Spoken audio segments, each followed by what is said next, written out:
Bom dia, turminha do segundo ano, certo? A gente falou sobre protista, falamos sobre fungos, falamos sobre alguns outros micro-organismos como o vírus, né? A gente está vendo falar aí muito sobre o vírus coronavírus, né? A gente falou um pouquinho sobre esses organismos, né? Que são acelulares, que estão aí no entrepasse de sabermos se é ou não é um ser vivo, né? As duas correntezinhas que a gente falou. Falando de tudo isso, agora a gente vai entrar numa série nova. Vamos falar sobre os grupos de plantas, falar um pouquinho sobre botânica, certo? Então, as plantas, gente, elas têm como ancestrais os protistas. Por que os protistas? Porque dentro dos protistas a gente tem que alguns micro-organismos fotossintetizantes como as algas, né? E as plantas também são o quê? Organismos eucarióticos, né? A gente viu que os primeiros organismos eucarióticos foram o quê? Os protistas, né? Então agora a gente tem os organismos. As plantas fazem parte desse grupo, né? De eucarióticos. São organismos multicelulares, possuem várias células, né? São autótrofos. O que é isso, Soraya? São aqueles organismos que conseguem produzir seu próprio alimento, sintetizar seu próprio alimento através de quê? De matéria orgânica, luz e água, né? Possui reserva energética amido, né? A gente viu que os fungos eles possuem reserva energética glicogênio, né? Alguns conseguem ser fermentadores, autótrofos, né? Conseguem utilizar da matéria orgânica, mas as plantas conseguem o que? Tem o que como reserva energética? O amido, diferente dos fungos, né? Possui uma estrutura diferente na sua composição celular, que é a parede celular, que é formada por uma proteína chamada de celulose, né? Que vai fazer o que? Ajudar na estrutura da célula, certo? As plantas, gente, podemos dividir em 4 grupos diferentes. Nessa aula a gente vai saber as duas primeiras, certo? Briófitas e pteridófitas. E a gente tem as gimnospermas e as angiospermas. As briófitas, gente, são o quê? São aquelas plantas mais rudimentares, foram as primeiras plantas terrestres, né? Então, ela tem seu aparato muito simples, ela é um organismo muito simples. As pteridófitas já são uma planta um pouquinho mais complexa, certo? Exemplos de briófitas são os musgos, as hepáticas. Briófitas, exemplos são as samambaias e gimnospermas são mais complexas do que as pteridófitas, são aquelas que possuem grande porte, certo? Já possuem sementes. E as angiospermas já possuem todo o sistema completo, né? Possuem vasos condutores, flores, frutos, sementes. É uma planta que ela é mais complexa, certo? Do que as outras. Nessa aula a gente vai se ater às briófitas e pteridófitas, certo? E as briófitas são o quê? São plantas diminutas, certo? De porte pequeno. São facilmente encontradas em ambientes úmidos. Ela precisa da umidade para poder sobreviver, mas isso não quer dizer que a gente não encontre em desertos. A gente consegue encontrar em desertos e consegue encontrar essas plantas, esses organismos em ambientes de geleira, certo? São avasculares, não possuem nenhum sistema de vascularização, certo? E também não possuem semente. Então, e nem possuem também, gente, as bichinhas são tão rudimentares que nem possuem também, é, é, como eu posso dizer,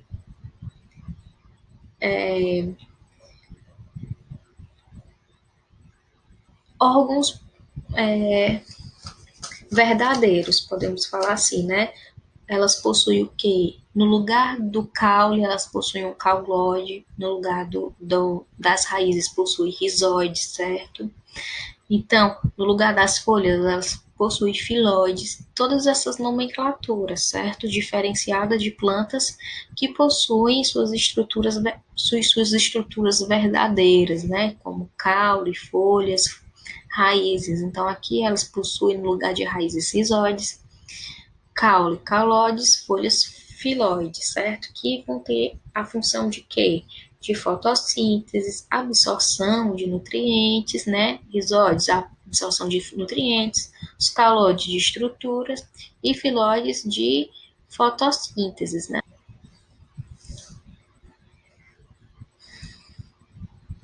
São organismos, gente, que depende diretamente da água para se reproduzirem, certo? E a reprodução, gente, ela tem uma alternância de geração. Essa alternância de geração ela também pode se chamar de metagênese, certo? Reprodução de alternância de geração é porque ela possui o quê? Uma fase assexuada para depois acontecer uma fase sexuada para quê? Para se originar um novo indivíduo, certo? Vamos lá.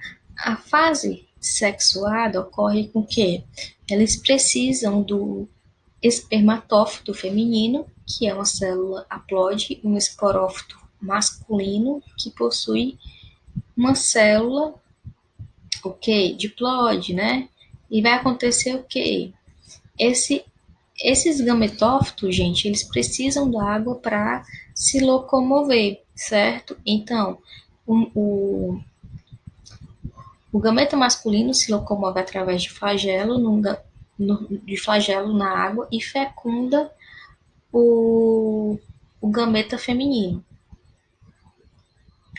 Certo, gente? Aqui o gametófito, certo? Masculino, ele fecunda o gametófito feminino, forma nessa fecundação, gente, que ocorre na oosfera, sofre divisões mitóticas, certo? Vai formar um embrião e esse embrião um novo indivíduo, certo? Vai formar e esse indivíduo ele vai sofrer diversas divisões celulares, certo?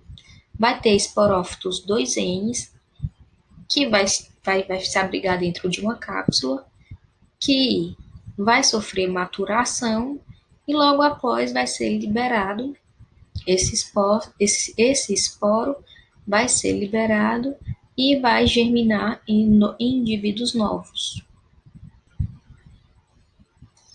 Certo, gente? Sempre assim, gameta masculino e gameta feminino, eles vão fazer a fecundação na oosfera, certo? O gameta masculino ele possui sim flagelo e só se locomove, só é possível essa locomoção devido ao que? A presença de água, fecunda a oosfera do gameta feminino, sofre sucessivas divisões, forma um embrião diploide, certo? Formando o embrião diploide, vai formar os gametófitos feminino, certo? E o masculino, os esporófitos femininos 2Ns, certo? Vai formar formação de cápsula com esporos diploides. Esses esporos vão sofrer o que? Maturação e depois vão ser liberados, certo? Para serem o que? Germinados. Aqui são os representantes das briófitas, certo? São os musgos, as hepáticas, musgos e os tamanhozinhos, ó, como são pequenininhas, possuem no máximo 3 centímetros. E agora a gente fala sobre as pteridófitas, certo? São as primeiras plantas vasculares, ou seja, possuem vasos condutores de seiva. Isso é possível devido à lignina, certo? Que dá rigidez na estrutura das células dessas plantas. Os vasos condutores são divididos em xilema, que são os vasocondutores de seiva bruta, que vai pegar a água, sais minerais e levar para as folhas, e o floema, que são a seiva elaborada, que é a glicose da fotossíntese, né, que vai sair das folhas para o resto do organismo, nutrindo toda a planta. Não possui sementes, mas possuem folhas, caules e raízes verdadeiras, certo? Diferente das briófitas que possuíam folhoides, rizóides e cauloides, certo? O habitat sempre pode ser encontrado em ambientes secos, floresta, mas principalmente em solos úmidos, por quê? Porque depende diretamente, assim como as briófitas, da água para a reprodução, certo? como é que ocorre a reprodução das briófitas, meu povo? Gente, a reprodução das pteridófitas, assim como das briófitas, elas precisam diretamente da água, certo? E como é que a gente sabe que uma pteridófita, uma samambaia, por um exemplo, está no período de reprodução? Essas plantas, gente, elas produzem esporos, certo? Tipo uns soros embaixo das folhas, certo? São pontinhos, certo? Que quando estão maturados, esses esporos eles são liberados, certo? Eles se abrem e liberam esporo para o solo. E essa planta, gente, esse esporo, eles vão formar o prótalo. E esse prótalo, gente, é uma plantinha sexuada, certo? Que vai dar origem